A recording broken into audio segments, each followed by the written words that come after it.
الحمد لله نحمده ونستعينه ونستغفره ونؤمن به ونتوكل عليه ونعوذ بالله من شرور أنفسنا ومن سيئات أعمالنا من يهده الله فلا مضل له ومن يضلله فلا هادي له ونشهد أن لا إله إلا الله وحده لا شريك له ونشهد أن سيدنا ومولانا محمدا عبده ورسوله صلى الله تعالى عليه وعلى آله وصحبه وبارك وسلم تسليما كثيرا كثيرا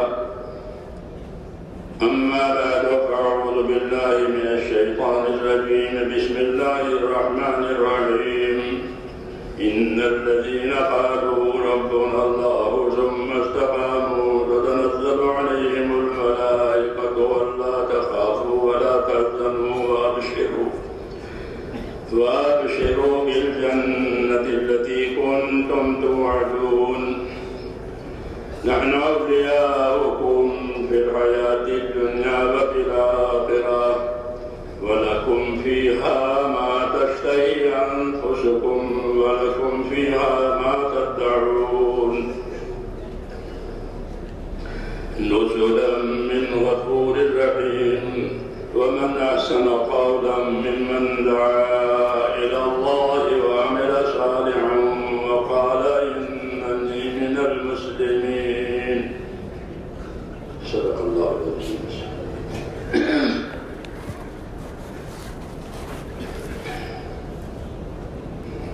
بزرگوں اور پیارے بھائیوں، دین کی بات دین کے کام کے لیے سنی جاتی ہے، قاعدے کی بات ہے، تجارت کی بات تجارت کے کام کے لیے ہوتی ہے، زراعت کی بات زراعت کے کام کے لیے ہوتی ہے، ایسے ہی دین کی بات دین کے کام کے لیے ہوتی ہے۔ اس لیے ہم یہ نیت کریں کہ انشاءاللہ دین کا کام کریں گے۔ ہاں، عمل نیت کے ساتھ ہوتا ہے اور نیت بھی عمل کے لیے ہوتی ہے۔ مختلف صورتیں ہیں نیت کی، ایک تو یہ ہے کہ بغیر نیت کے ہی کام کر لے، جیسے آج کل ہماری عادت ہو گئی، اس کا استحضار اب دھیان نہیں ہوتا۔ السلام علیکم ورحمۃ اللہ وبرکاتہ۔ تبلیغی جماعت کے تمام اکابرین کے بیانات کو حاصل کرنے کے لیے ہمارے یوٹیوب اور فیس بک پیج کو جوائن کریں۔ تبلیغی بیانات آفیشیل آن یوٹیوب، فیس بک۔ جزاکم اللہ تعالی۔ ایسے پوری نیت کے ساتھ کوئی کام ہوگا تو وہ پورا ہوگا۔ تیسری بات کہ اچھی نیت کے ساتھ کام کریں تاکہ وہ عمل بنے اور نیک عمل بنے، کیونکہ اللہ کی طرف سے یہ ضابطہ اور قاعدہ ہے کہ آدمی کو وہ ملے گا جو اس کی نیت میں ہوگا۔ یہ حدیث شریف میں دو قاعدے ہیں، ایک پہلا قاعدہ اور ضابطہ یہ ہے کہ آدمی کو وہ ملے گا جو اس کی نیت میں ہے۔ اس لیے نیت کو خالص بنانا اور اللہ کو راضی کر کے اپنی آخرت بنانا یہ مطلوب ہے ہر حال میں، کہ اللہ ہم سے راضی ہو جائے اور ہماری اللہ آخرت بنائے، کیونکہ اللہ جس سے راضی ہوگا اسی آخرت بنائے گی، اور یہی بڑا انعام ہے کہ آخرت بن گئی۔ تو نیت پر اچھی نیت کے ساتھ حدیث شریف میں ہے کہ اخلص دینک یکفیک العمل القلیل، اپنے عمل کو خالص اللہ کے لیے رکھا کرو تو تھوڑا عمل بھی کافی ہو جائے گا۔ جیسے تھوڑا سونا ہو اور بہت سی مٹی ہو، بہت فرق ہے۔ ایسے ہی عمل تھوڑا ہوا لیکن ہوا اللہ کے لیے تو وہ بڑا ہے۔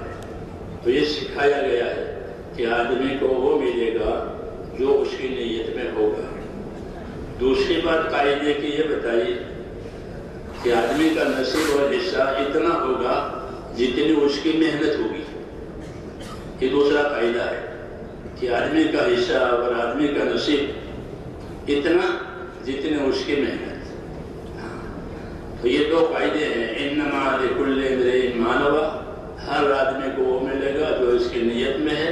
اور دوسرا فائدہ یہ ہے کہ لیس للانسان الا ما سعى، کہ آدمی کے لیے اتنا ہی حصہ ہے جتنی اس کی محنت ہے، کیونکہ دنیا محنت کے لیے پیدا کی گئی ہے اور آدمی کو اللہ نے محنت مشقت میں ہی پیدا کیا ہے۔ تو یہ قاعدے کی باتیں ہیں، اس لیے اللہ کی طرف متوجہ ہونا ہے اور اپنی ذمہ داریوں کو پورا کرنا ہے۔ یہی مقصد ہوتا ہے بات کا۔ بات کے لیے نہیں ہوتی، جیسے اذان کے لیے نہیں ہوتی، اذان نماز کے لیے ہوتی ہے، اذان کے لیے نہیں ہوتی، بلکہ اذان کس کے لیے ہوتی ہے؟ کہ نماز پڑھنے کے لیے۔ تو دعوت جو ہوتی ہے وہ تو اللہ کے دین کے لیے اور عبادت کے لیے ہوتی ہے، کہ اس دعوت سے، اس محنت سے زندگیوں میں دین آئے۔ اللہ نے دین کے لیے پیدا کیا ہے، ہاں، تاکہ ہر ایک دنیا میں اپنا دین بنا لے۔ اس لیے ہماری نیت، ہماری محنت اسی طرح کی ہو جس سے اللہ تعالیٰ شان ہم سے راضی ہو جائے اور ہماری زندگی کی ذمہ داریاں پوری ہو جائیں۔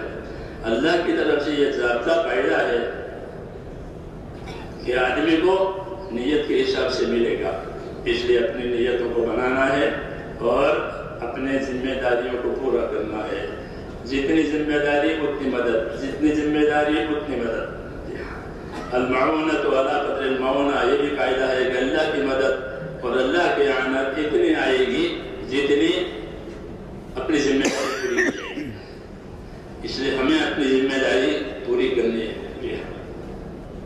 اللہ تعالیٰ نے ایک دن حساب کا اسی لیے رکھا ہے تاکہ پتہ چلے کہ کس نے ذمہ داری پوری کی ہے، کس نے ذمہ داری نہیں پوری کی ہے، کیسی پوری ہے، کتنی پوری کی ہے، اس کا حساب سامنے آ جائے۔ اس لیے ایک دن حساب کا بھی رکھا ہے اللہ تعالیٰ نے، جو وہ یوم الحساب ہے وہ بھی ہمارے سامنے ہے۔ الغرض یہ ہے کہ ہماری زندگی ذمہ داریوں کی ہے، سننے کی بھی ذمہ داری ہے، عمل کی بھی ذمہ داری ہے، اور سننا کیسا سننا اللہ چاہتے ہیں، کیسا سننا اللہ چاہتے ہیں۔ سب سنتے ہیں کہ اللہ تعالیٰ کو جو سننا پسند ہے اس کی کیفیت اللہ تعالیٰ نے خود بتائی ہے کہ کیسا سننا اللہ تعالیٰ کو پسند ہے۔ کیوں فرمایا کہ فبشر عباد الذین یستمعون القول فیتبعون احسنہ اولئک الذین ہداہم اللہ واولئک ہم اولو الالباب، کہ میرے بندوں کو بشارت دو۔ یہ بھی اللہ تعالیٰ کے احسان اور انعام ہے کہ اللہ اپنے بندوں کو اپنی طرف بلاتے ہیں بشارتوں کے ذریعے سے۔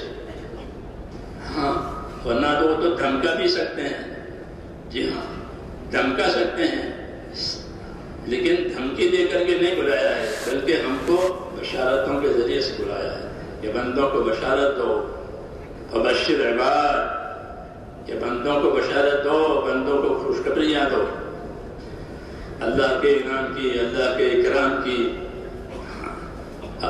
پھر اللہ اپنے شایان شان انعام فرمائیں گے، اپنے شایان شان اکرام کریں گے، آدمی تصور نہیں کر سکتا جو اللہ تعالیٰ دیں گے وہ۔ تو کہ میرے بندوں کو بشارت سناؤ، یہ کون سے بندے؟ کہ الذین یستمعون القول، کہ وہ بندے کہ جو ارادے کے ساتھ بات سنتے ہیں۔ ہاں، یہ ارادے کے ساتھ بات سنیں، دھیان اور توجہ کے ساتھ بات سنیں، پھر سننے کے بعد فیتبعون احسنہ، کہ سننے کے بعد کیا کرتے ہیں؟ سننا سننے کے لیے نہیں ہوتا، سننا سننے کے لیے کہاں ہوتا ہے؟ گانا ہوتا ہے وہاں ہوتا ہے، گانا ہوتا ہے وہ سننا سننے کے لیے ہوتا ہے، آگے پیچھے کچھ نہیں، وہ لغو ہے، لغو ہے۔ لیکن یہ سننا ایسا نہیں، یہ سننا عبادت ہے۔ کیسے سننا؟ کہ دھیان سے سنتے ہیں اور اس کے بعد فیتبعون احسنہ، کہ سننے کے بعد اتباع احسن کرتے ہیں۔ کہ اتباع احسن کا کیا مطلب ہے؟ کہ اتباع احسن کا مطلب یہ ہے کہ جب سننے کے بعد عمل کی ذمہ داری آئی تو اچھے سے اچھا عمل اور اونچے سے اونچا عمل اللہ کے لیے پیش کیا.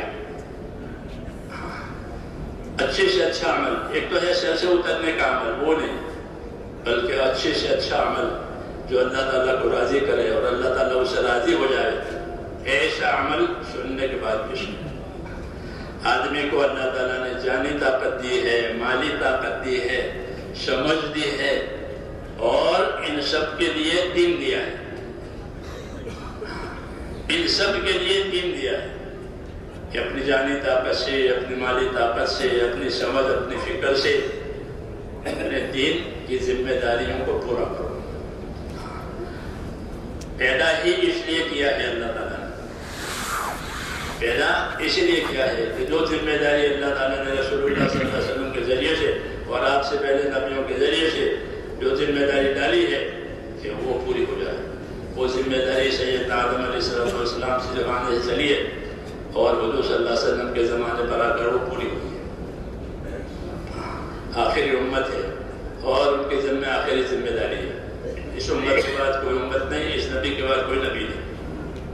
بس آخری بات ہے، اصلی بات ہے، پوری بات ہے. اور وہ کیا ہے کہ وہ اپنا دین بنانا ہے دنیا میں. رسول اللہ صلی اللہ علیہ وسلم نے یہ فرمایا کہ ان الدنیا خلقت لکم، ان الدنیا خلقت لکم وانکم خلقتم للآخرہ، کہ اللہ نے دنیا کو تمہارے لیے پیدا کر دیا ہے.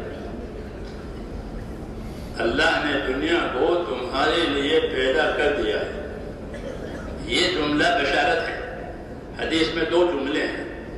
یہ جملہ بشارت ہے کہ ان الدنیا خلقت لکم، کہ دنیا اللہ نے تمہارے لیے پیدا کی.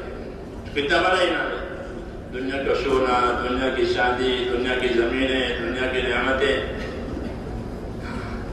یہ کس کے لیے پیدا کی ہے؟ کس کے لیے پیدا کی ہے؟ کہ انسانوں کے خالص. اللہ نے دنیا کو تمہارے لیے پیدا کیا ہے. اس کا تصور کرے دنیا میں کیا نہیں ہے. بہت ہے وہ ساری چیزیں کہ وہ تمہارے لیے پیدا کی ہے. تو یہ جملہ حدیث پاک کا بڑی بشارت ہے. ان الدنیا خلقت لکم، کہ دنیا کو اللہ نے تمہارے لیے پیدا کیا. اور پھر اوپر سے یہ بھی فرمایا کہ خالی پیدا نہیں کیا بلکہ دنیا کو اللہ نے تمہارے کام میں لگایا ہے. یہ بھی فرمایا کہ اللہ نے دنیا کو جس طرح پیدا کیا ہے کہ وہ اس کو تمہارے کام میں لگایا ہے. وَسَخَّرَ لَكُمْ، ایک آیت میں وَسَخَّرَ لَكُمْ مَا فِي الْأَرْضِ جَمِيعًا، زمین کی تمام چیزیں تمہارے کام میں لگائی گئی. اور ایک آیت میں وَسَخَّرَ لَكُمْ مَا فِي السَّمَاوَاتِ وَالْأَرْضِ، کہ اللہ نے آسمان اور زمین کی سب چیزیں تمہارے کام میں لگائی. کتنے فرشتے ہیں جو انسانوں کی حفاظت کے لیے ہم کو خبر نہیں ہے. حفظہ فرشتوں کی جماعت ہے جو مستقل انسانوں کی حفاظت کے لیے ہے. اگر وہ فرشتہ نہ ہو تو شیاطین انسان کو اچک لیں. فرشتے پیدا کیے ہیں حفاظت کے لیے، ہمیں اس کی خبر نہیں ہے. دنیا تمہارے لیے پیدا کی ہے اور تمہارے کام میں لگایا ہے. تو فرشتوں کو ہمارے کام میں لگایا ہے اور تمام چیزیں ہمارے کام میں لگی ہے. اس کو مشقت کیا ہے یعنی ہماری خدمت میں لگایا ہے. خالی پیدا ہی نہیں کیا ہے بلکہ اللہ نے دنیا کو پیدا کیا اور دنیا کی چیزوں کو تمہارے کام میں لگایا. سنا سے لوگ اپنی حاجتیں، راحتیں دنیا کے اسباب سے لیتے ہیں. یہ بات کسی پر ڈھکی چھپی نہیں ہے کہ ہم جو اپنی راحتیں لیتے ہیں، اپنی ضرورتیں پوری کرتے ہیں، وہ کس سے پوری کرتے ہیں؟ کہ دنیا کی ان اسباب سے ہماری راحتیں، ہماری ضرورتیں پوری ہوتی ہیں. ہمارا گزارا ہوتا ہے، ہمارا گزارا ہوتا ہے، دن گزرتے ہیں. تو دنیا کو فرمایا تمہارے لیے پیدا کیا ہے. یہ بشارت ہے کہ دنیا کی کوئی مخلوق تمہارے کام سے انکار نہیں کر سکتی. آدمی سمندر سے بھی خدمت لیتا ہے، آدمی سمندر سے خدمت لیتا ہے کہ سمندروں سے مچھلی بھی نکالے گا، موتی بھی نکالے گا، اور سمندر کی سطح پر سفر بھی کرے گا۔ سمندر تو اندر جانے کے بعد پتہ چلے کہ سمندر کتنا بڑا ہے۔ جی ہاں، سمندر یعنی سمندر۔ جب سمندر میں اندر جا، پہلے پانی کے جہاز سے جاتے تھے ہم لوگ، 50 سال پہلے کی بات ہے، بمبئی سے۔ بس جب اندر گیا جہاز کی دنیا نظر نہیں آتی، پانی پانی۔ جی ہاں، اس سمندر کو تمہارے کام میں لگایا کہ سمندر کی سطح پر آپ کے جہاز چلتے ہیں، سمندر سے مچھلیاں نکالتے ہیں، موتی نکالتے ہیں، سمندری راستے سے تجارتیں ہوتی ہیں بین الاقوامی۔ سمندر کو تمہارے کام میں لگایا، سمندر نے کچھ نہیں کیا تھا، وہ کام میں لگا ہوا۔ اس لیے اس کو خاص طور سے اللہ نے ذکر فرمایا ہے، وَسَخَّرَ لَكُمُ الْبَحْرَ، اللہ نے سمندر کو تمہارے کام میں لگایا۔ ہم کو خبر نہیں ہے، سمندر کو تمہارے کام میں لگا رکھا۔ ہاں، اس سے تم مچھلی کھاتے ہو اور موتی نکالتے ہو۔ موتیوں کی تجارتیں ہوتی ہیں بڑی بڑی، تو یہ انعامات ہیں۔ یہ سب اس کی تفصیل ہے کہ دنیا کو تمہارے لیے پیدا کیا ہے۔ پھر ہم کو کس نے پیدا کیا ہے؟ وَإِنَّكُمْ خُلِقْتُمْ لِلْآخِرَةِ، اور تم کو آخرت کے لیے پیدا کیا ہے۔ یہ بڑا انعام ہے کہ ہم کو اللہ نے آخرت کے لیے پیدا کیا۔ جانور پیدا ہو کر مٹی ہو جائے گے، جی ہاں، اور جس کے پاس دین نہیں ہوگا وہ تمنا کرے گا کہ میں بھی مٹی ہو جاتا ہوں۔ ہاں، اس کی زندگی کا کوئی فائدہ نہیں ہے۔ وہ آخرت میں تمنا کرے گا کہ کاش میں مٹی ہوتا، جیسے جانور مٹی ہو گئی۔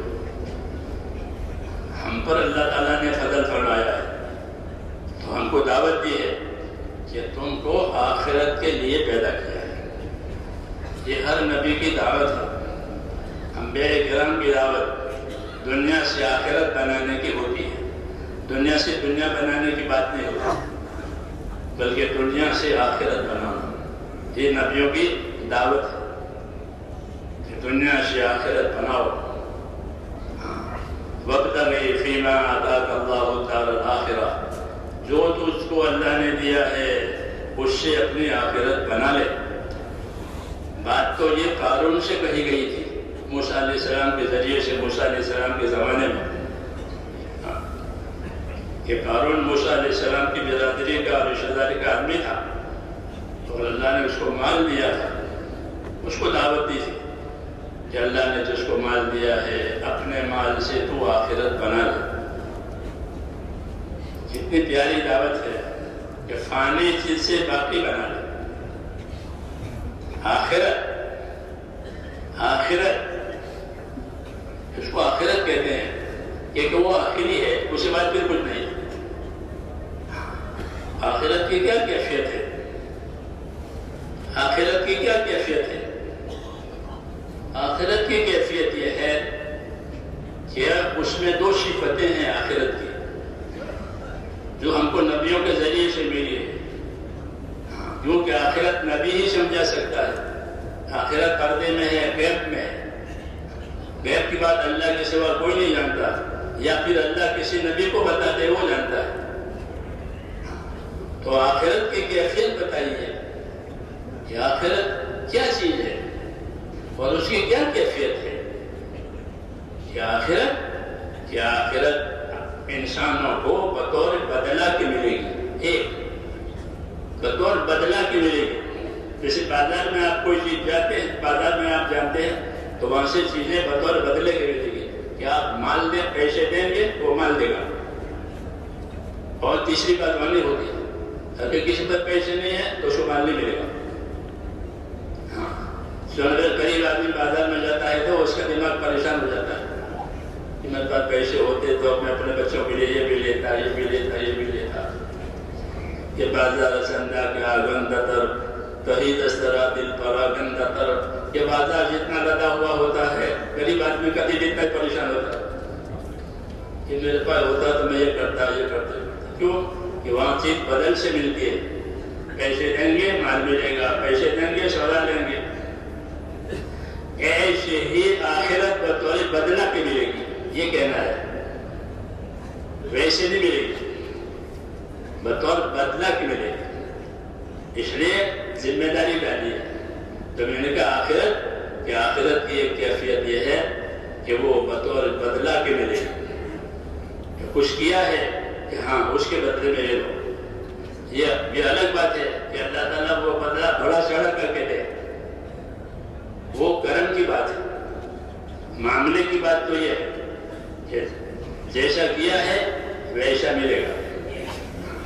من عمل صالحا فلنفسه ومن اساء فعليها کہ جس نے نیک عمل کیا ہے تو اس نے اپنے نفع کے لیے کیا، جس نے برا کیا اس نے اپنا نقصان کیا. یہ قاعدے کی بات، یہ ضابطے کی بات. ایک ضابطہ ہوتا ہے، ایک رابطہ ہوتا ہے. ایک ضابطہ ہے قاعدہ، تو قاعدہ تو یہ کہ جو اچھا کرے گا اپنے لیے کرے گا، جو برا کرے گا اپنے اوپر آئے گا.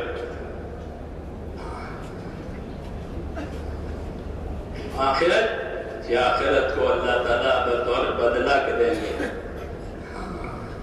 اس لیے آخرت کمانے کے لیے کرنا پڑے گا. جیسے بازار سے چیز لینے کے لیے پیسے کمانے پڑیں گے. پہلے پیسے ہوں گے تو بازار کی چیزیں مل جائیں گی، نہیں تو نہیں ملے گی. تو آخرت بطور بدلہ کی ملے گی. دوسری کیفیت آخرت کی یہ ہے کہ وہ بطور بقا کے ہوگی، یعنی جو چیز ملے گی وہ باقی رہے گی، فنا نہیں ہوگی. نعمت ملے گی آخرت میں تو وہ نعمت ہمیشہ ہمیشہ کے لیے ہوگی، ہمیشہ کے لیے. کہ یہ نعمت لو ہمیشہ کے لیے لو، ہمیشہ ہمیشہ ہمیشہ کیوں کہتے ہیں کہ جس مدت کی کوئی حد نہ ہو. ایسا مستقبل جس کی کوئی حد نہ ہو اس کو ہمیشہ کہتے ہیں. لاکھوں کروڑ بھی کافی نہیں، اس سے بھی آگے. تو ہمیشہ کے لیے جو ملے گا وہ ہمیشہ کے لیے ملے گا. اچھا ملے گا تو ہمیشہ کے لیے ملے گا، برا ملے گا کہ وہ ہمیشہ کے لیے ملے گا. اس لیے آخرت کی طرف توجہ دلائی گئی ہے کہ وہ فیصلے کا دن ہے، یا ادھر یا ادھر. رسول اللہ صلی اللہ علیہ وسلم نے ایک بات قسم کھا کر کے فرمائی، ایک بات قسم کھا کر کے فرمائی. وہ بات یہ ہے کہ والذی نفس محمد بیدہ ما بعد الموت دار الا الجنۃ او النار. میں اس پروردگار کی قسم کھا کے کہتا ہوں جس کے قبضے میں میری جان ہے کہ آدمی کی موت کے بعد اس کا ٹھکانہ یا جنت بنے گی یا دوزخ، تیسری جگہ وہاں نہیں. یہ کیفیت بتائی اسے کہ آدمی کے مرنے کے بعد قسم کھا کے فرمائی، کیونکہ چیز پردے میں ہے، غیب میں ہے. اس لیے اپنی ایک تو نبی خود سچے ہوتے ہیں، پھر قسم کھا کے کہے، بہت پکی بات ہے. اس لیے فرمایا کہ میں یہ بات قسم کھا کر کہتا ہوں کہ آدمی کو اس کے مرنے کے بعد یا جنت ملے گی یا دوزخ ملے گی. یہ دو جگہ بنی ہوئی ہے، آخرت اور جو چیز ملے گی وہ ہمیشہ ہمیشہ کے لیے ملے گی. وہاں موت نہیں ہے، وہاں موت کو موت آئے گی، موت کو موت آئے گی. حدیثوں میں ہے کہ موت جو ہر مخلوق پر اللہ تعالیٰ نے طے کر رکھی ہے کہ ہر مخلوق پر موت آئے گی. پھر آخر میں موت کو بھی موت آئے گی کہ موت کو میڈے کی شکل دی جائے گی، اور میڈے کی شکل دے کر اس کو جنت اور جہنم کے درمیان میں ذبح کر دیا جائے گا، اور کہا جائے گا کہ وہ جنت والوں ہمیشہ ہمیشہ جنت میں رہنا، اور دوزخ والوں ہمیشہ ہمیشہ جہنم میں رہنا. یہ آخرت ہو گئی، آخری بات. اب کوئی اپیل نہیں ہے، کوئی اپیل نہیں ہے.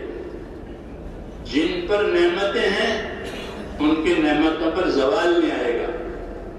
جیسے دنیا میں نعمتوں پر زوال آتا ہے، جوانی تھی بڑھاپا ہو گیا، تندرستی تھی بیماری ہو گئی، ہاں مالدار تھا غریب ہو گیا، دوستی تھی دشمنی ہو گئی۔ تو جس طرح دنیا میں نعمتوں پر زوال آتا ہے، کیونکہ آخرت کی نعمت میں کوئی زوال نہیں ہے، آخرت کی نعمت میں کوئی زوال نہیں ہے، وہ ہمیشہ ہمیشہ کے لیے ہو جائے گی۔ حدیث شریف میں ہے کہ جنت میں جوان بنا کر اللہ تعالیٰ داخل کریں گے، 33 سال جیسی عمر ہوگی اور ان کی جوانی ختم نہیں ہوگی، ہاں ان کی جوانی ختم نہیں ہوگی، جوانی رہیں گے ہاں ہمیشہ کے لیے۔ ان کے کپڑے پرانے نہیں ہوں گے، جو لباس اللہ پہنائے گا وہ پرانا ہو جاتا ہے دنیا میں آدمی کے استعمال سے، اس کی قیمت گھٹ جاتی ہے، یہ تو استعمال شدہ ہے۔ لیکن فرمایا کہ ان کا لباس جنت کا لباس کہ وہ پرانا نہیں ہوگا، ان کی جوانی ختم نہیں ہوگی، تو نعمتوں پر وہاں زوال نہیں ہے، ہمیشہ ہمیشہ کی ہے۔ اس لیے ہم کو یہ بات کہی گئی ہے کہ تم کو آخرت کے لیے پیدا کیا ہے۔ اس لیے میں نے عرض کیا کہ یہ جملہ ہمارے لیے بشارت ہے، خوشخبری ہے، یہ وہ نعمتیں ہیں جن پر زوال نہیں ہے، جن پر زوال نہیں ہے، ترقی ہے، زوال نہیں ہے۔ آخرت کی نعمت ہمیں ترقی ہوگی، ترقی ہوگی۔ ادنیٰ درجے کی جنت والے کو اللہ تعالیٰ اعلیٰ درجے والے جنت میں پہنچائے گا، جب ہوگا کہ حدیث و فضائل میں ترقی ہوگی، زوال نہیں ہوگا۔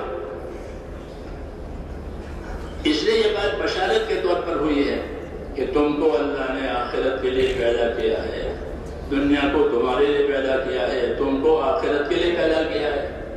تو اس میں بشارت بھی ہے اور اس میں ہمارے اوپر ذمہ داری بھی ہے کہ ہم آخرت کے لیے پیدا ہوئے ہیں، اور دنیا سے آخرت بنانے کی ہم کو ہدایت ہے کہ اپنی دنیا سے آخرت اس طرح بناؤ جس طرح زمیندار اپنی زمین سے فصل لیتا ہے، زمیندار اپنی زمین سے فصل لیتا ہے، پانی دے کر، کھاد دے کر، ہل چلا کر، محنت کر کے وہ اپنی زمین سے ایک فصل، دو فصل، مختلف قسم کی زمینیں ہوتی ہیں، سال میں ایک فصل بھی لیتے ہیں، دو فصل بھی لیتے ہیں، 3 فصل بھی لیتے ہیں۔ تو اس طرح زمیندار فصل لیتا ہے، ایسے ہی اپنی دنیا سے آخرت کماؤ۔ یہ دعوت ہے، ان الدنیا خلقت لکم وانکم خلقتم للآخرہ۔ اللہ نے دنیا کو تمہارے لیے پیدا کیا ہے اور تم کو آخرت کے لیے پیدا کیا ہے۔ حضور صلی اللہ علیہ وسلم دعا مانگتے تھے اور دعا میں 3 چیزیں مانگی۔ ایک دعا یہ مانگی کہ اللہم اصلح لی دینی الذی هو عصمت امری، اے اللہ میرا دین سنوار دے، اے اللہ میرا دین سنوار دے کہ وہ میرے کام کی اصل بنیاد ہے، میری زندگی کی اصل بنیاد ہے، میرا دین سنوار دے۔ دین بگڑ گیا کہ بات بگڑ گئی، کہ میرا دین سنوار دے کہ وہ میری زندگی کی اصلی بنیاد ہے، اس پر میرا دار و مدار ہے۔ دوسری چیز کہ اللہ میری دنیا سنوار دے، میری دنیا سنوار دے کہ اس میں میرا گزارا ہے۔ ہاں ہر ایک کا موضوع بتایا کہ میری دنیا سنوار دے کہ اس میں میرا گزارا ہے۔ روزانہ دن گزرتے ہیں، بیماری میں، تندرستی میں، غریبی میں، مالداری میں، ایک حالت نہیں رہتی، گزرنے والی چیز ہے۔ یہ بھی اللہ کا احسان ہے، یہ گزر جائے گا، گھبرانے کی بات نہیں ہے۔ کیا تو یہ دنیا میری شمار دے، شمار دے کہ میری زندگی صاف ستھری رہے، کہ میری دنیا شمار دے کہ اس میں میرا گزارا ہے، اور میری آخرت شمار دے کہ وہ میرا ٹھکانہ ہے۔ یہ دعا کہ پھر آخرت کا تیر وہاں سے کہیں نہیں جانا ہے، جیسے مسافر گھر آ گیا جب مسافر گھر آیا تو کہاں جائے گا؟ کیا کہ بھائی یہ میرا گھر ہے، میں یہی کا رہنے والا ہوں، یہاں سفر ختم ہوا۔ تو کہا آخرت کہ میری آخرت سنوار دے کہ وہ میرا ٹھکانہ ہے، پھر یہاں سے کہیں نہیں جانا۔ تو میرا دین سنوار دے کہ اس میں میری بنیاد ہے، میری دنیا سنوار دے کہ اس میں میرا گزارا ہے، میری آخرت سنوار دے کہ اس میں میرا ٹھکانہ ہے۔ تو رسول صلی اللہ علیہ وسلم نے یہ بات فرمائی تھی کہ تم کو آخرت کے لیے پیدا کیا ہے، اور آخرت کی یہ کیفیت ہے کہ وہ ٹھکانہ ہے، ہمیشہ کے لیے ہے، بطور بدلہ کے ملے گی۔ یہ بات اللہ تعالیٰ نے نبیوں کے ذریعے سے دی۔ اب اگلی بات یہ ہے کہ آخرت کیسے بنے، آخرت کیسے بنے۔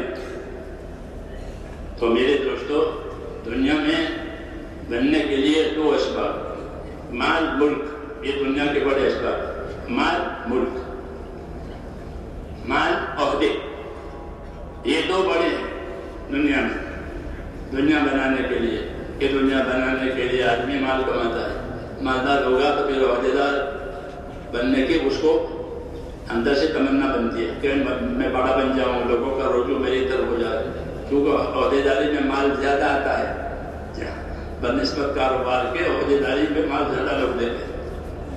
تو دنیا کمانے کے لیے تو یہ ہوا کہ مال ملک، آخرت بنانے کے لیے کہ اللہ تعالیٰ نے ہم کو آخرت بنانے کی دعوت دی ہے، تو آخرت بنانے کے اسباب دیے تاکہ اس کے ذریعے سے ہم اپنی آخرت بنائیں، اور اصل آخرت ہے۔ دنیا گزر جاتی ہے، اچھی حالت میں بھی، ناگوار حالت میں بھی، بعض لوگ بچپن میں مر جاتے ہیں، بعض لوگ جوانی میں مر جاتے ہیں، بعض لوگ بڑھاپے میں مر جاتے ہیں، گزرنا ہے۔ اور آخرت کہ آخرت گزارنے کے لیے نہیں ہے بلکہ آخرت رہنے کے لیے۔ پھر اللہ تعالیٰ نے ہم کو آخرت بنانے کے اسباب دیے ہیں کہ آخرت بننے کا کیا سبب ہے؟ سب سے پہلے آخرت بننے کا سبب ایمان ہے، سب سے پہلے ایمان۔ اور وہ ہر نبی نے آ کر کے یہ بات سنائی، دنیا کے اسباب کے مقابلے میں ایمان بتایا، لا الہ الا اللہ،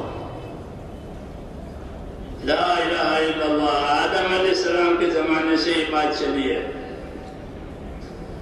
ایک اللہ ہے، اسی نے سب کچھ بنایا ہے، سب کچھ بنا ہوا ہے اللہ کی قدرت سے، اللہ اکیلا بنانے والا ہے، سب کچھ پیدا شدہ ہے، اللہ اکیلا پیدا کرنے والا ہے، سب کچھ استعمال ہونے والا ہے، اللہ استعمال کرنے والا ہے، ایک اللہ ہے، اسی کا حکم چلتا ہے تمام مخلوق پر، الا لہ الخلق والامر۔ یاد رکھو تمام مخلوق اللہ کی، اور تمام مخلوق پر اللہ کا امر چلتا ہے، اللہ کا فیصلہ اور اللہ کا حکم چلتا ہے، اصل اللہ کی ذات ہے، اس سے اپنا تعلق پیدا کرو آخرت بنانے کے لیے، کہ ایمان کے بغیر آخرت نہیں بنے گی اور دنیا باقی نہیں رہے گی۔ اسے جس کے پاس ایمان نہیں ہوا اس کی تو دنیا بھی گئی اور آخرت بھی گئی۔ اس لیے آخرت بنانے کے لیے میرے دوستو، پہلا سبب جو اللہ تعالیٰ نے نبیوں کے ذریعے سے ہم کو دیا ہے وہ ہے ایمان، لا الہ الا اللہ، کہ اللہ سے ہوگا، اللہ کے غیر سے نہیں ہوگا، اللہ ہی عبادت کے لائق ہے اور کوئی عبادت کے لائق نہیں ہے، وہی مدد کرنے والا ہے، کوئی مدد دینے والا نہیں ہے، وہی پیدا کرنے والا ہے، کوئی پیدا کرنے والا نہیں ہے، وہی موت دینے والا ہے، کوئی موت دینے والا نہیں ہے۔ اللہ تعالیٰ پیدا کرنے کے بعد عاجز نہیں ہوا ہے کہ میں نے تو کر دیا کیا کروں، کہ نہ، ایسا نہیں۔ اللہ پیدا کرنے سے پہلے بھی قدرت والے ہیں، پیدا کرنے کے بعد بھی قدرت والے ہیں، نفع میں، نقصان میں، حالات بنانے میں، حالات بگاڑنے میں اللہ کی ذات اکیلی ہے، وہی کریں گے اور کوئی کرنے والا نہیں۔ اللہ نے اپنا تعارف کرایا ہے کہ میں آسمانوں میں بھی معبود ہوں اور میں زمینوں میں بھی معبود ہوں، آسمانوں میں بھی میری عبادت ہوتی ہے اور زمین میں بھی میری عبادت ہوتی ہے۔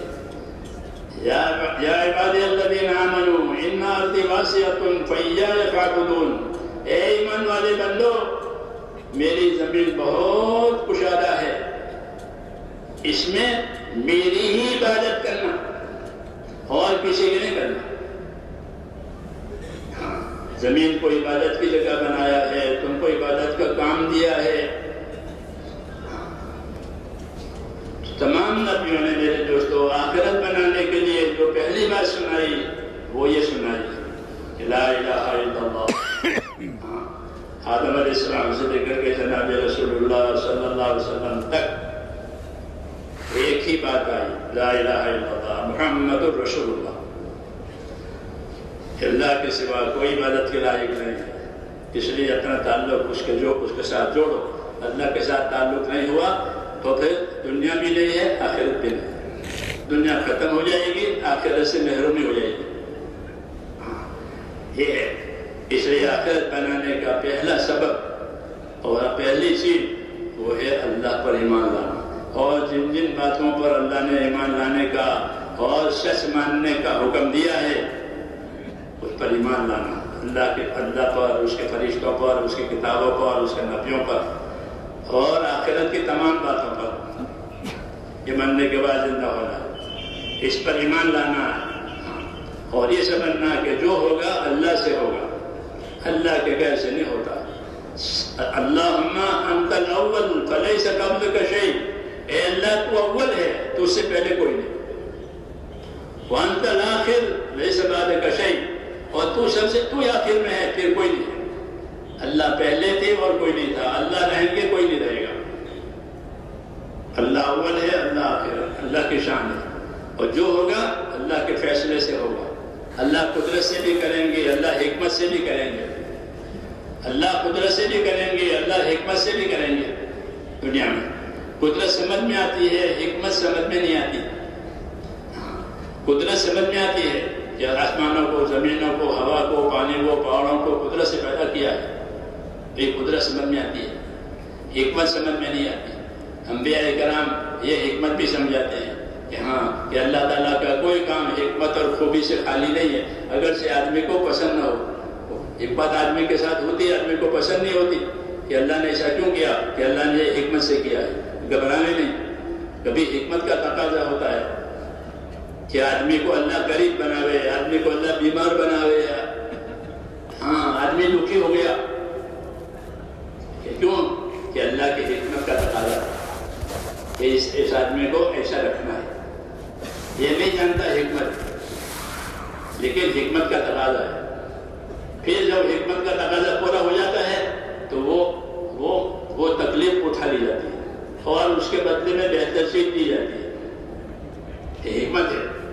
اس لیے جو اللہ والے ہوتے ہیں وہ ان باتوں سے گھبراتے نہیں ہیں کہ کوئی بات آ گئی، ناگوار آ گئی، ناگوار حالات آئے گی، کہ اللہ کی حکمت کا تقاضا ہے کہ بیمار بنا دیا، غریب بنا دیا، جان مال میں نقصان ہوا، کہ حکمت کا تقاضا ہے، گھبراؤ نہیں۔ اللہ نے حکمت سے کوئی چیز نقصان کی پیدا کی ہے تو گھبراؤ نہیں، اپنے فضل سے اس نقصان کا بدل بھی کر دے گا۔ ہاں کیوں کہ اللہ حکمت والے ہیں، اللہ فضل کرنے والے ہیں۔ خدا کر حکمت بندر درے کشایت بفضل دیگر درے دیگرے، کہ گھبراؤ مت۔ اگر اللہ تعالیٰ نے کوئی دروازہ بند کر دیا ہے تو حکمت کا تقاضا ہے کہ اس آدمی کو بھی غریب بنانا ہے، اس آدمی کو بھی بیمار بنانا ہے، تو کہا یہ حکمت کا تقاضا ہے۔ جب وہ حکمت کا تقاضا پورا ہو جائے گا تو پھر اپنے فضل سے وہ دروازہ کھل جائے گا جو بند کیا تھا۔ جیسے ماں کا دودھ بند ہو جاتا ہے بچے پر تو بچہ منہ بناتا ہے کہ دودھ بند ہو گیا، لیکن دودھ بند کر کے اس کو بھوکا نہیں مانیں گے، بلکہ دودھ بند کر کے کتنے ہی نعمتوں کے دروازے اس کے اوپر کھل جائیں گے اور کتنے ہی نعمتوں کے استعمال کرنے کی اس میں اللہ طاقت دے دیں گے۔ دودھ پینے کے زمانے میں وہ طاقت نہیں تھی، دودھ بند کیا ہے کہ بس یہ حکمت کا تقاضا، اب آگے نعمتیں کھلی۔ اس لیے کہتے ہیں اللہ تعالیٰ کے ساتھ تعلق جماؤ، اللہ کے ساتھ تعلق جماؤ۔ کس چیز کا؟ کہ یقین کا، کہ جو اللہ کرتے ہیں وہ صحیح کرتے ہیں، وہ بہتر کرتے ہیں، اسی میں ہماری خیر ہے۔ حضور صلی اللہ علیہ وسلم نے یقین سے آگے ایک بات اور بتائی کہ اپنے اللہ سے اچھا گمان رکھو، اپنے اللہ سے اچھا گمان رکھو۔ جابر بن عبداللہ فرماتے تھے کہ رسول اللہ صلی اللہ علیہ وسلم نے اپنی وفات سے 3 دن پہلے مجھ سے یہ فرمایا، جابر تمہاری موت اس حالت میں آوے کہ تمہارا گمان اپنے خدا کے ساتھ اچھا ہو۔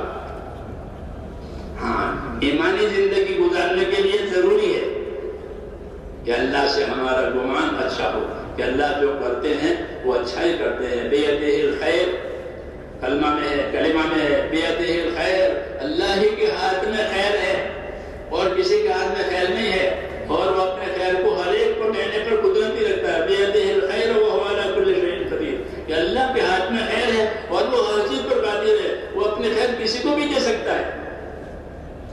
اس لیے حضور نے فرمایا کہ جس طرح اللہ پر ایمان اور یقین ضروری ہے، ایسے ہی اپنے پروردگار سے اچھا گمان رکھو کہ میرا اللہ جو کرے گا میرے حق میں وہ بہتر ہوگا، اگرچہ مجھے وہ بات نظر نہیں آتی وہ بہتری۔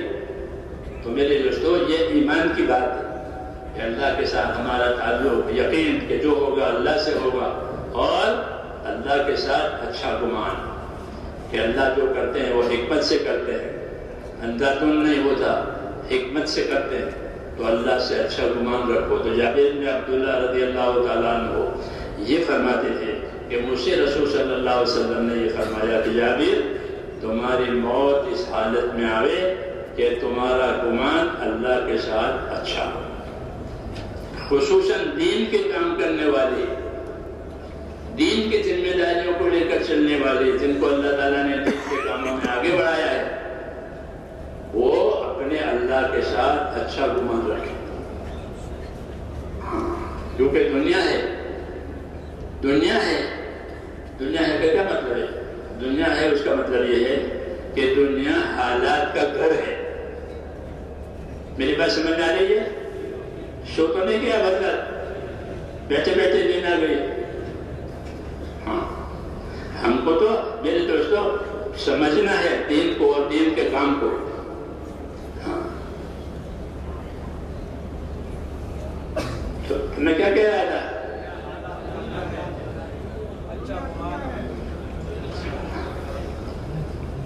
خصوصاً دین کے کام کرنے والوں کو، کہ دین کے کام کرنے والوں کو خصوصی طور پر کہ اپنے اللہ سے اچھا گمان رکھو۔ کیوں کہ دنیا حالات کا گھر ہے، یہاں آدمی پر حالات آتے ہیں، جی ہاں، اچھے حالات بھی آتے ہیں، ناگوار حالات بھی آتے ہیں، نبیوں پر اچھے حالات بھی آتے ہیں، ناگوار حالات بھی آتے ہیں۔ تو یہ اللہ کی حکمت کا تقاضا ہے کہ ناگوار حالات آتے ہیں۔ مشرکین مکہ صحابہ کرام کو جو غریب ہوتے تھے وہ کہتے تھے کہ یہ اپنا دین لے کر پھر رہے ہیں اور کوئی کام ہی نہیں ہے، دین دین دین دین، یہ کہتے تھے کر رہا اولا یہ دینوں، ان کو دین نے دھوکے میں ڈال دیا ہے، بھوکے مرتے ہیں، کھانا نہیں ہے، اور دین دین دین، یہ کہتے تھے۔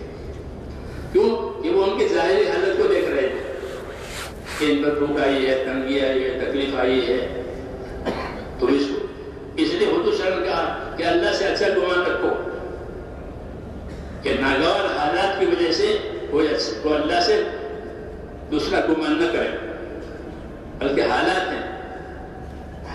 ہیں، آتے ہیں جاتے ہیں، جیسے بچپن آیا، جوانی آئی، بڑھاپا آیا، آتے ہیں۔ آدمی کی زندگی حالات سے اٹی ہوئی بھری ہوئی ہے، حالات آتے ہیں، ان حالات میں کہ اللہ تعالیٰ سے اچھا گمان کرے، نہیں تو کہ شیطان اللہ سے ان کو کاٹ دے گا۔ ہاں، اس کا کام ہی ہے کہ اللہ سے کاٹنا، اللہ سے کاٹنا۔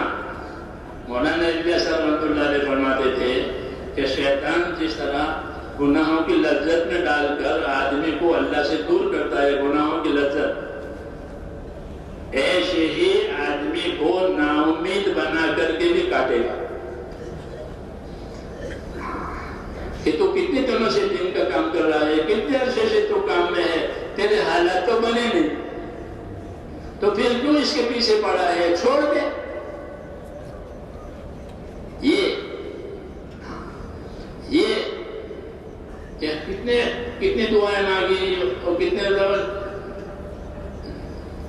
وظیفہ پڑھا لا الہ الا انت سبحانک انی کنت من الظالمین کا، پھر بھی کچھ نہیں ہوا، پھر کیوں اس کے پیچھے پڑا ہے؟ چھوڑ دے. یہ ڈال کر کے اس کے نفس کو گھبراہٹ میں ڈالتا ہے. تو آدمی کا نفس بہت جلدی گھبرا جاتا ہے، جیسے بچے گھبراتے ہیں اور بچے ڈر جاتے ہیں، پھر گھبرا کر کے وہ کام سے کٹ جاتا ہے. کٹنا، دین کے کام سے کٹنا، یہ تو بڑی آفت ہے کہ دین کے کام سے کٹ گیا. یہاں تو کٹنا نہیں، چھوڑنا نہیں، یہ تو یہاں ہے ہی نہیں، بلکہ اپنا رخ اللہ کی طرف کرنا. انی وجہت وجہی للذی فطر السماوات والارض، میں نے اپنا رخ اللہ کی طرف کر دیا. وہ اللہ جس نے آسمان زمین بنائے، کوئی دوسرا اللہ نہیں ہے زمین آسمان کو بنانے والا. اس لیے زمین میں آسمان کے نیچے میرا رخ اللہ کی طرف. پھر نبیوں کی بات ہے کہ اپنا رخ اللہ کی طرف کرو. اللہ سے کٹنا، اللہ سے منہ موڑنا پھر کہیں نہیں ہے. اس لیے بزرگوں نے فرمایا ہے کہ آدمی جو عمل کر رہا ہے اس عمل کو نہ چھوڑے. جس عمل پر اللہ نے اس کو لگایا ہے اس عمل کو کیا کرے؟ نہ چھوڑے. ہاں، عمل کو نہ چھوڑے.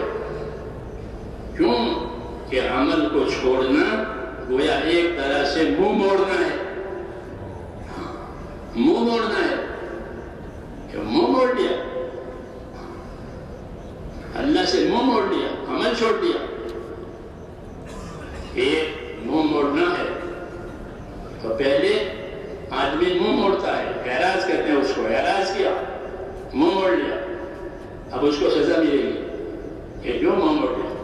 اعراض کیا ہے، منہ موڑا ہے. اعراض کے بعد حجاب ہو جائے گا، پھر آڑ ہو جائے گی، پھر توفیق بن ہو جائے گی. توفیق نہیں ہوگی. ہاں، اس لیے کہتے ہیں کہ اپنے آپ کو چلایا کرو دین کے کام پر، آخرت کے کام پر. ہاں، دنیا حالات کا گھر ہے، یہاں اچھے حالات بھی آئیں گے، یہاں ناگوار حالات بھی آئیں گے، اور وہ رہیں گے نہیں. اچھے حالات بھی گزر جاتے ہیں، ناگوار حالات بھی گزر جاتے ہیں. بچپنا بھی گزر گیا، وہ کھانے میں، کھیلنے میں، پھر جوانی گئی عیش میں. تو گزرنے کے لیے ہے ہر چیز. اس لیے اس سے کوئی دھوکہ نہ کھاؤ، بلکہ اپنے آپ کو اللہ تعالیٰ سے اچھا گمان رکھ کر کے اپنی ذمہ داریوں کو پورا کرنا. پہلی ذمہ داری اللہ نے ہم کو ایمان، یقین، آخرت بنانے کی ذمہ داری ہے. یہ سب سے پہلی ذمہ داری کہ ایمان سے محبت ہو جائے. ایمان سے محبت ہو جائے. جیسے مال سے محبت ہوتی ہے. جب مال سے محبت ہوتی ہے تو مال سے جو چیز بنتی ہے اس سے بھی محبت ہوتی ہے. ہوتا ہی نہیں ہوتا. مال سے مکان بنایا تو مکان سے محبت ہو جائے گی. مال سے لباس بنایا تو لباس سے محبت ہو جائے گی. مال سے محبت، تو مال سے محبت کے نتیجے میں مال سے جو چیز بھی بنے گی اس سے محبت ہو جائے گی. ہم کو یہ تعلیم دی ہے کہ ایمان کی محبت مانگو. حدیث شریف میں اللہم حبب الینا الایمان، اے اللہ مجھے ایمان سے محبت ہے، اللہ کے تعلق سے محبت ہے. ایمان اللہ کا تعلق، یہ تعلق ایسا کہ اس کے اندر محبت ہو. اس لیے کہتے ہیں کہ اعلیٰ درجے کی اطاعت وہ ہے جو محبت کے ساتھ اطاعت کر رہا ہے. اللہ کی محبت بھی ہے، اللہ کی اطاعت بھی ہے، رسول کی محبت بھی ہے، رسول کی اطاعت بھی ہے، اللہ کی عظمت بھی ہے، اللہ کی اطاعت بھی ہے. یہ چیز ہے اللہ ایمان کی محبت ہے. جب ایمان کی محبت آئے گی تو ایمان کے راستے کی ہر چیز سے محبت ہو جائے گی. نماز سے محبت ہو جائے گی. کس سے؟ نماز سے محبت. ایک صحابی ہر رکعت میں قل ہو اللہ پڑھتے تھے. نماز پڑھاوے تو بھی، پڑھے تو بھی. تو اس زمانے میں کوئی بات ہوتی ہے تو حضور کے سامنے پیش کرتے، یا رسول اللہ یہ ہر رکعت میں قل ہو اللہ پڑھتا ہے. اپنی نماز پڑھے تو، اپنا نماز پڑھاوے تو ہر رکعت میں قل ہو اللہ پڑھتا ہے. پوچھا تم قل اللہ کیوں پڑھتے ہو؟ یا رسول اللہ مجھے قل اللہ سے محبت ہے. کیا فرمایا؟ مجھے قل اللہ سے محبت ہے. کیوں کہ قل اللہ میں اللہ کی وحدانیت، اللہ کی یکتائی ہے کہ وہ اللہ اکیلا ہے، اس کے جیسا کوئی نہیں ہے، اس کا کوئی خاندان نہیں ہے، اس کے برابری کوئی نہیں ہے. وہ بے نیاز ہے، اس کو کسی کی ضرورت نہیں ہے، سب کو اس کی ضرورت ہے. قل اللہ میں یہ مضمون ہے. تو وہ کہنے لگا یا رسول اللہ مجھے قل اللہ سے محبت ہے. آپ نے فرمایا کہ پھر تجھے قل اللہ کی محبت جنت میں داخل کر دے گی. تو میں نے کہا یہ بتایا کہ اللہ ایمان کی محبت عطا فرما. اللہم حبب الینا الایمان، کہ ایمان کی محبت دے. جو اللہ کا تعلق ہے، جو رسول کا تعلق ہے، امت کا تعلق ہے. ایمان میں یہ چیزیں ہوتی ہیں. اللہ سے تعلق ہوتا ہے کس کا؟ کہ عبادت کا. رسول سے تعلق ہوتا ہے کس چیز کا؟ کہ اتباع کا. امت سے تعلق ہوتا ہے کس چیز کا؟ کہ خیر خواہی کا. یہ تعلقات کی بنیادیں ہیں. یہ تعلقات کی بنیادیں ہیں کہ ہمارا تعلق اللہ سے کس چیز کا؟ کہ عبادت کا. ہم اس کے بندے ہیں، وہ ہمارا معبود ہے.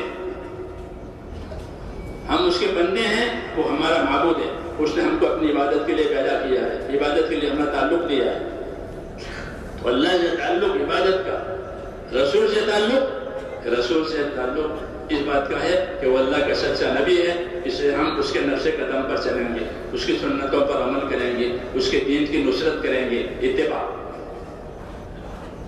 یہ تعلق کی بنیادیں ہیں. تیسرا تعلق امت سے. رسول صلی اللہ علیہ وسلم کی امت جس نے اللہ کے نبی کو نبی مانا ہے. لا الہ الا اللہ محمد رسول اللہ. لا الہ الا اللہ والے بڑے فضائل میں لا الہ الا اللہ والے کہ ان کو نہ اپنے قبروں میں غم ہوگا نہ حشر میں غم ہوگا. یہ لا الہ الا اللہ والے ہیں. تو تیسرا امت، کہ امت سے کیا تعلق ہے؟ تو حدیث شریف میں بتایا کہ ہمارا تعلق امت سے ہمدردی کا ہے. کس کا؟ کہ ہم امت کے ساتھ ہمدردی کریں گے. جو اپنے لیے پسند کریں گے وہ امت کے لیے پسند کریں گے، جو اپنے لیے ناپسند کریں گے وہ امت کے لیے ناپسند کریں گے. تو یہ بنیادیں بتائیے کہ اللہ کا تعلق عبادت کی بنیاد پر، رسول صلی اللہ علیہ وسلم کا تعلق اتباع کی بنیاد پر، اور امت سے تعلق کیا ہے؟ کہ امت کے ساتھ خیر خواہی کریں گے. جو اپنے لیے پسند کریں گے وہ امت کے لیے پسند کریں گے، جو اپنے لیے ناپسند کریں گے وہ امت کے لیے ناپسند کریں گے. یہ بنیادیں ہیں میرے دوستو ہمارے دین کی. اسی سے آخرت بنتی ہے. تو میں نے کہا آخرت بنانے کے لیے ہم کو سب سے پہلی چیز وہ اللہ تعالیٰ نے ہم کو ایمان دیا ہے، اپنا تعلق دیا ہے. اور پھر اپنے تعلق میں عمل کرنے کے لیے ہم کو اللہ نے عبادتیں دی ہیں. کہ میرے تعلق کا مطلب یہ ہے کہ میری عبادت کرو، میری عبادت کرو. وَأَنِ اعْبُدُونِي هَذَا صِرَاطٌ مُسْتَقِيمٌ. میری عبادت کرو کہ یہ سیدھا راستہ ہے. عبادت پر زندگی گزرے یہ سیدھا راستہ ہے. وَأَنِ اعْبُدُونِي هَذَا صِرَاطٌ مُسْتَقِيمٌ. کہ میری ہی عبادت کرو کہ یہ سیدھا راستہ ہے. اللہ کی عبادت سے کٹنا یہ سیدھا راستہ ہے. اس لیے ہم کو عبادت کا حکم ملا ہے. تمام نبیوں کی دعوت میں یہ ہے یا قوم اعبدوا اللہ، اے میری قوم ایک اللہ کی عبادت کرو، تمہارے لیے اس سے سوا کوئی عبادت کے لائق نہیں ہے. تو ایمان کے ساتھ ہم کو عبادت کا حکم دیا آخرت بنانے کے لیے. کہ ایمان اور عبادت کہ اس سے بنے گی آخرت. عبادت میں سب سے اونچا درجہ وہ ہے نمازوں کا درجہ. نماز سب سے اونچی چیز ہے.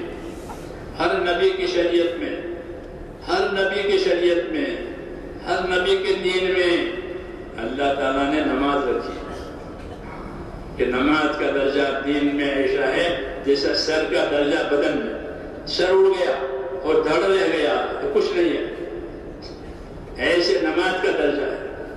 اس لیے حکم ہے کہ نمازوں کی حفاظت کرو، اپنی نمازوں کی حفاظت کرو. حافظوا علی الصلوات کے بارے میں دو حکم ہے. ایک حکم نماز قائم کرو، ایک حکم نمازوں کی حفاظت کرو. کہ نماز قائم کرو، کہ نماز کو نماز کے علم کے ساتھ پڑھو. ہاں، اللہ تعالیٰ نے آخرت بنانے کے لیے ایمان دیا، اور ایمان کے تقاضے پورا کرنے کے لیے اللہ نے نبیوں پر علم اتارا ہے. وہ آخرت بنانے کا علم ہے. دنیا بنانے کے لیے دنیا کے علوم ہوتے ہیں، وہ لوگ پڑھتے ہیں اور اپنی دنیا کی ترقی کرتے ہیں، ہمیں اس سے اختلاف نہیں ہے. لیکن آخرت بنانے کے لیے اللہ تعالیٰ نے میرے دوستوں آخرت بنانے کے لیے آخرت والا علم دیا ہے. وہ قرآن و حدیث اور سیرت کا علم ہے جو اللہ تعالیٰ نے ہم کو دیا ہے.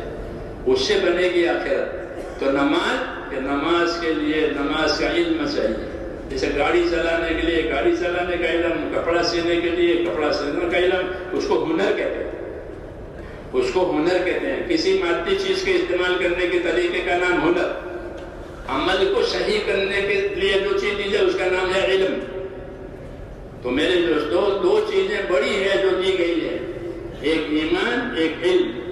ہم کو یہ دو چیزیں ملی ہے. ایمان ملا، اور ایمان کا کیا تقاضا ہے، ایمان کیا چاہتا ہے، اس کو سمجھانے کے لیے اللہ تعالیٰ نے نبیوں پر علم نازل کیا. قرآن نازل ہوا، حضور صلی اللہ علیہ وسلم پر وحی آئی، 23 برس وحی آئی. کیا کہ علم اترا. یہ علم آخرت بنانے کے لیے ہے. اس لیے دین کو سیکھنا ضروری ہے. دین کو سیکھنا ضروری ہے کہ دین سیکھیں گے تو آخرت بنے گی. دین نہیں سیکھیں گے تو آخرت کیسے بنے گی. دین سے محبت ضروری ہے، دین سے سیکھنا بھی ضروری ہے. اس لیے اللہ تعالیٰ نے دین کو سیکھنے کے لیے علم اتارا ہے. تو میں نے کہا ایک تو ہم کو عبادت دی، اور عبادت صحیح ہونے کے لیے ہم کو علم دیا. ہم اپنے مذاکرے میں علم و ذکر کا مذاکرہ کرتے ہیں. علم و ذکر. تیسرا نمبر آخرت بنانے کے لیے علم و ذکر ہے کہ علم کے ذریعے سے اللہ کے تعلق کا حق پہچان، کہ اللہ کا کیا حق ہے. جو علم اللہ تعالیٰ نے نبیوں پر اتارا ہے وہ دنیا کی ترقی کے لیے نہیں اتارا، بلکہ اللہ تعالیٰ نے وہ علم اپنے حقوق کی معرفت اور اپنے حقوق کی پہچان کے لیے اتارا ہے. کہ علم حاصل کر کے پہچانو کہ تمہارے اوپر کیا حق ہے، تمہاری ذات کا کیا حق ہے، خدا کا کیا حق ہے، خدا کی مخلوق کا کیا حق ہے. اگر یہ علم نہیں ہوگا تو وہ حق نہیں پہچانے گا. رواج پر چلے گا، خواہش پر چلے گا، ماحول میں چلے گا. اللہ تعالیٰ نے ہم کو ایمان عبادت کی تکمیل کے لیے میرے دوستوں علم دیا ہے، قرآن کا، حدیث کا، سیرت کا علم. اس لیے علم سیکھنا فرض ہے. وہی علم و ذکر کا مطلب ہے، وہی علم و ذکر کا مطلب ہے کہ یہ علم آخرت سیکھنے کے لیے ہے. اور وہ علم دو قسم کا ہے، فضائل مسائل. فضائل مسائل. ہاں، آخرت کے علم میں دو باتیں ہیں، فضائل مسائل. فضائل مسائل. مولانا محمد یوسف صاحب رحمۃ اللہ علیہ فرماتے تھے کہ ہمارے دین میں ہر شعبے کے فضائل ہیں، ہر شعبے کے مسائل ہیں. ہر شعبے کے فضائل ہیں، ہر شعبے کے مسائل ہیں. جیسے نماز کے فضائل، نماز کے مسائل. زکوٰۃ کے فضائل، زکوٰۃ کے مسائل. حج کے فضائل، حج کے مسائل. ارکان، 5 ارکان، کلمہ، نماز، روزہ. تو ہر ایک کے فضائل، ہر ایک کے مسائل. نماز کے فضائل یاد ہوں گے تو نماز پڑھنے کا شوق پیدا ہوگا، نماز چھوڑنے سے خوف پیدا ہوگا. کس کو؟ جس کو فضائل یاد ہوں گے. وہ نماز چھوڑنے کا اتنا عذاب ہے تو نماز پڑھنے کا اتنا اکرام ہے اللہ کی طرف سے. ایسے ہی ہر بات. تو فرماتے تھے ہمارے ہاں ہر شعبے کے فضائل ہیں، ہر شعبے کے مسائل ہیں. تو نماز کے فضائل ہیں، تو نماز کے فضائل کا خیال ہوگا تو نماز شوق سے پڑھے گا. آج ہم کو نماز کا شوق نہیں ہے، اور دلیل اس کی یہ ہے کہ ہم کو نماز بوجھ معلوم ہوتی ہے. کیوں بھائی ہے نہیں بات کہ نماز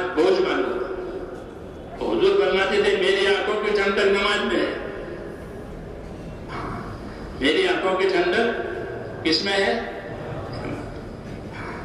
یہ کوئی پیاری سی جگہ تو آنکھوں کو ٹھنڈک ہوتی ہے. اولاد کو دیکھ کر، مال کو دیکھ کر، کھیتی کو دیکھ کر اس کی آنکھیں ٹھنڈی ہو جاتی ہے. ہاں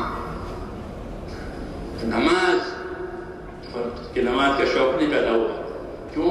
کہ نماز کے فضائل یاد نہیں ہے. کہ نماز کے فضائل، کہ نماز کے فضائل سے نماز کا شوق، نماز پڑھنے کی محنت، نماز کی محنت نماز کے فضائل کے ساتھ، کہ اس سے شوق پیدا ہوگا. عبداللہ ابن عمر رضی اللہ تعالیٰ عنہ مشہور صحابی ہے، حضرت عمر کے بیٹے. جب ان سے کسی وقت رات کی عشاء کی نماز کسی وجہ سے فوت ہو گئی تو وہ ساری رات عبادت کرتے تھے کہ میری جماعت فوت ہو گئی. کیوں؟ کہ ان کو نماز کی قیمت معلوم ہے. نماز کی قیمت معلوم ہے. کوتاہی ہو گئی، یہ جماعت چھوٹ گئی، جماعت نکل گئی، تو کہ کوئی کوتاہی ہو گئی ہے تو اس نقصان کی تلافی کرو. ہاں یہ طریقہ بتایا کہ کوئی نقصان ہو گیا دین کا، کہ اس نقصان کی دوسرے عمل سے تلافی کرو. اگر فرض چھوٹ گیا ہے تو فرض کو تو ادا کرنا ہے. نوافل چھوٹ گئے ہیں کہ نوافل کو ادا کرو. ایک وقت میں نہ ادا کرو، دوسرے وقت میں پڑھو. نوافل کے لیے تو ہر وقت ہے، نوافل کے لیے ہر وقت ہے، سوائے مکروہ اوقات کے. ہمارے ایک بزرگ تھے، اللہ ان کو بڑی رحمت کرے، مغرب کے بعد کی 6 رکعتیں رہ گئی کہ مغرب کے بعد 6 رکعت نوافل پڑھتا تھا، وہ نہیں پڑھا تو اس کو عشاء کے بعد پڑھی. عشاء کے بعد پڑھی کیوں؟ تاکہ آج کا عمل کی مقدار پوری ہو جائے. اور مثال دی عشاء کے بعد پڑھے کہ بسم اللہ کھانے میں بھول جائے تو کیا کرتے ہو؟ کیا کرتے ہیں کہ جب یاد آ جائے جب ہی پڑھ لو. بسم اللہ یہ اول ہو آخر ہو کہ بسم اللہ پڑھنا بھول گئے تو پڑھتے ہیں کہ ہاں کہ بسم اللہ اول ہو تو کیسا کہ مغربات نہیں پڑھ سکتے تو نوافل پڑھنے. لیکن دن میں جتنے اعمال نوافل ہوتے تھے وہ پورے ہو جائے 24 گھنٹے. کیوں؟ کہ ان کو فضائل معلوم ہے، فضائل معلوم ہے کہ اس کی یہ فضیلت ہے، اس سے اللہ تعالیٰ راضی ہو کر کے آخرت دیں گے. تو حضرت فرماتے تھے ہمارے یہاں ہر شعبے کے فضائل ہیں، ہر شعبے کے مسائل ہیں. میرے پاس سمجھ آ رہی ہے میرے دوستوں؟ میرے اس لیے ہے کہ ہم دین کے کام کو سمجھ کے کریں. جو سمجھ کر کرے گا وہ کرتا رہے گا، جو بے سمجھے کرے گا وہ بے سمجھے چھوڑ بھی دے گا. خطرہ ہے، خطرہ ہے کہ بے سمجھے کر رہے تھے، کوئی حالات میں بے سمجھے چھوڑ بھی دے. ایسا نہیں. ہم اپنے کام کو سمجھیں اور اچھی طرح سمجھیں تاکہ سمجھ کر کریں اور دوسرے کو سمجھا بھی سکیں. دعوت کا مطلب یہ ہوتا ہے کہ ایک چیز ہم نے سمجھی ہے، ہم کو وہ ہضم ہوئی ہے اور دوسروں کو سمجھا لیں گے. یہی طریقہ ہے. اس لیے اپنے کام کو سمجھنا ہے. ہمارے بزرگوں نے ہم کو سمجھایا ہے. حضرت فرماتے تھے کہ سمجھانے میں کمی نہ کرو، برابر لوگوں کو سمجھاؤ. سمجھانا ہمارا کام ہے، سمجھنا ان کا کام ہے. تاجر اپنی چیز سمجھاتا ہے کہ دیکھو یہ ہے، یہ ہے، یہ ہے. ہاں شو روم بنے ہوئے ہیں دکانوں میں، شو روم دیکھو تاکہ رغبت پیدا ہو، یہ آئٹم، یہ آئٹم، یہ آئٹم. ایسے ہی اعمال کہ اعمال کے فضائل، اعمال پر اللہ کیا اکرام کرنے والے ہیں اس کا دھیان، تو پھر اپنے عمل کو شوق سے کرے گا. اور چھوٹنے کا خوف ہوگا. اگر چھوٹ گیا ہے تو اس نقصان کو پورا بھی کرے گا. جیسے میں نے کہا نہیں، جب ان کی نماز چھوٹ جاتی تھی تو وہ ساری رات عبادت کرتے تھے کہ آج میری نماز نکل گئی. ہوتا ہے زندگی میں، آج انسان ایسا ہو جاتا ہے تو وہ اپنا تدارک کرتے تھے، نقصان کی تلافی کرتے تھے. کیوں؟ کہ ان کو ان کے فضائل مانے. تو ہم کو جو علم دیا ہے میرے دوستوں، ایک تو فضائل کا علم دیا تاکہ ہم سمجھیں کہ ہمارے عمل کی کیا قیمت ہے. تاجر اپنے چیز کی قیمت بھی سمجھتا ہے، اپنی چیز پر کیا نفع ملتا ہے وہ بھی سمجھتا ہے. یہ چیز اتنے میں میرے ہاں آئی ہے، مجھے اتنے میں اس کو بیچنی ہے. اصل قیمت اس کا نفع دونوں اس کے سامنے ہوتا ہے. ایسا کوئی تاجر نہیں ہوتا جو نفع نہ جانے. ہوتا ہی ہے تاجر کہ اپنا نفع نہ جانے اور تجارت کرے، ایسا کوئی نہیں ہوتا. ہم ایسے ہو گئے اپنے عمل کا نفع نفع نہیں جانتے، حالانکہ دنیا یہ بھی تجارت ہے. حدیثوں میں ہے کہ ہر آدمی کی صبح شام ہوتی ہے، وہ تو دنیا میں کاروبار کرتا ہے. کل الناس یغدو فبائع نفسہ موبقھا وموبقھا، کہ ہر آدمی کی صبح شام ہوتی ہے اور وہ سودا کرتا ہے دنیا میں، یعنی نیکی کماتا ہے یا بدی کماتا ہے. جیسے بازاروں میں کچھ لوگ کھوٹ کھا جاتے ہیں، کچھ لوگ نفع کما لیتے ہیں، ایسے دنیا ہے. تو کھوٹ کا راستہ بھی ہے، نفع کا راستہ بھی ہے. تو ہم کو فضائل کا علم اس لیے دیا ہے کہ نفع کا راستہ ہمارے سامنے آئے کہ اللہ تعالیٰ اس پر یہ دیں گے، اللہ اس پر یہ دیں گے.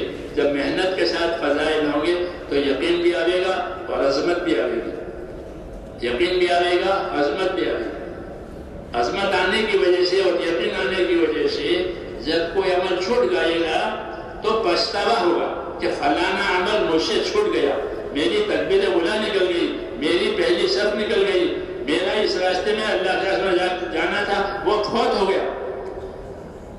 یہ اس وقت ہوگا جب اس کا یقین اور اس کی عظمت دل میں بیٹھے گی. اس لیے ہم کو میرے دوستوں فضائل کا علم دیا. عام طور فضائل کا علم سب کے پاس ہونا چاہیے کہ جو عمل کرے اس کی فضیلت معلوم ہو، جو عمل کرے اس کی فضیلت معلوم ہو. ایک عمل آسان حدیث شریف میں ہے کہ تبسم کا فی وجہ اخیک کا صدقہ، کہ تم اپنے دائی سے خندہ پیشانی سے ملو گے تو تمہیں صدقہ کا ثواب ملے گا. اپنے دائی سے ہنستے چہرے سے ملو، خندہ پیشانی سے ملو تو کیا ملے گا؟ کہ صدقے کا ثواب ملے گا. جیسے کسی کو 5 روپے دے دیے، 50 روپے دے دیے، صدقہ ہو گیا. یعنی تم اپنے بھائی سے خندہ پیشانی سے ملو گے تو تمہیں صدقے کا ثواب ملے گا. بے پیسے کا صدقہ، جن کے پاس پیسے نہیں ہے وہ بھی صدقہ کرے، یہ اس کے عمل کا یہ فضیلت کہلاتی ہے. ہاں تو فرماتے تھے ہمارے ہاں ہر شعبے کے فضائل ہیں، ہر شعبے کے مسائل ہیں. نماز کی عبادت کے فضائل، تجارت کے فضائل، نکاح کے فضائل، زمینداری کے فضائل، مزدوری کے فضائل. حدیثوں میں مزدوری کرتے ہیں لوگ، پیسے نہیں ہے، مال نہیں ہے تو ہاتھ پاؤں سے اپنی روزی کماتے ہیں. کہ ہاں یہ بھی ایک شعبہ ہے مزدوری کا، کہ ہمارے ہاں مزدوری کے فضائل ہیں. یہ نہیں کہ مزدور ہے، کولی ہے، حمال ہے، ایسا نہیں ہے. کہ اگر وہ ایمان والا ہے، اخلاص والا ہے اور اخلاص سے اپنی مزدوری کرتا ہے تو اس کو مزدوری کے فضائل ایسے ملیں گے جیسے کہ عبادت کے فضائل ملتے ہیں. آپ علم کی مجلس میں بیٹھیں گے اور ذکر کے مجلس میں بیٹھیں گے تو آپ کو علم و ذکر کے مجلس کی فضیلت ملے گی نہیں ملے گی؟ اور فرشتے کہیں گے کہ تم اٹھو تمہاری مغفرت ہو گئی، تو اس کو مزدوری کے فضائل ملیں گے. وہ مجلس میں نہیں بیٹھے گا، وہ تو مزدوری کرے گا، اس کو تو اپنی روزی کمانی ہے. لیکن وہ ایمان اخلاص والا ہے تو اس کو مزدوری کے فضائل ملیں گے. حدیث شریف میں ہے کہ جو آدمی اپنی محنت مزدوری سے شام کو تھک کر کے چور ہو جائے گا، اللہ تعالیٰ شام کو ہی اس کی مغفرت کرے گا. ہاں حدیث شریف میں کہ من امسا کالم بعمل یدہ امسا مغفورا لہ، کہ جو آدمی شام کو تھک کر چور ہو گیا، اپنی محنت مزدوری سے سامان ڈھویا اٹھایا، تو اللہ شام کو ہی اس کی مغفرت کرے گا. جسے آپ ذکر کی مجلس میں اٹھیں گے تو بشر ہوں گے کہ تم اٹھو تمہاری مغفرت ہو گئی. پڑھتے ہیں کہ فضائل میں اس کو مزدوری کی فضیلت ملے. تو حضرت فرماتے تھے کہ ہمارے ہاں ہر شعبے کے فضائل ہیں، ہمارے ہاں ہر شعبے کے مسائل ہیں. اس لیے اپنے ہر شعبے سے ہم آخرت کما سکتے ہیں. زمیندار زمین سے آخرت کمائے گا، تاجر تجارت سے آخرت کمائے گا، مزدور مزدوری سے آخرت کمائے گا، عہدیدار عہدیداری سے آخرت کمائے گا. یہ کب؟ جبکہ اس کے پاس اس کا علم ہو. فضائل کا علم، مسائل کا علم یہ آخرت بنانے کے لیے ہے. جیسے دنیا کے علوم دنیا کی ترقی کے لیے ہے. ہماری دعوت میں علم و ذکر کا یہ مقام ہے. علم و ذکر کہ ہر شعبے کے فضائل، ہر شعبے کے مسائل. مسائل کہتے ہیں عمل کرنے کے صحیح طریقے کو، اس کو مسائل کہتے ہیں. جیسے سیدھا ایک عمل ہے کہ سب سے زیادہ قریب بندہ خدا کی رحمت سے سجدے کی حالت میں ہوتا ہے. یہ فضیلت ہے، یہ فضیلت ہے کہ بندہ سب زیادہ قریب اللہ کی رحمت سے کب ہوتا ہے؟ جبکہ اس نے سر اللہ کے سامنے رکھا. یہ سجدے کی فضیلت ہو گئی. اس سجدے کے مسائل کیا کہ حضور صلی اللہ علیہ وسلم نے فرمایا مجھ کو اللہ تعالیٰ نے حکم دیا ہے کہ میں اپنا سجدہ 7 اعضاء پر کروں. 7 اعضاء جب سجدے میں استعمال ہوں گے تو سجدہ صحیح ہوگا. یہ مسئلہ بتایا. کیا بتایا؟ یہ مسئلہ بتایا، وہ فضیلت بتائی کہ سب زیادہ قریب اللہ کی رحمت سے بندہ کب ہوتا ہے؟ جبکہ وہ سجدہ کرتا ہے. سجدہ کرنے کا کیا طریقہ ہے؟ یہ مسائل. تو فرمایا مجھے حکم ملا ہے کہ میں سجدے میں 7 اعضاء استعمال کروں.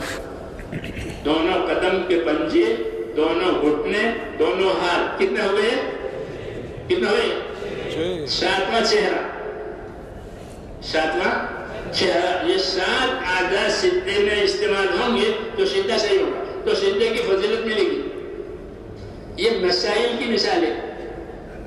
کس کی مثال ہے؟ حضور نے مسئلہ بھی بتایا، فضیلت بھی بتائی.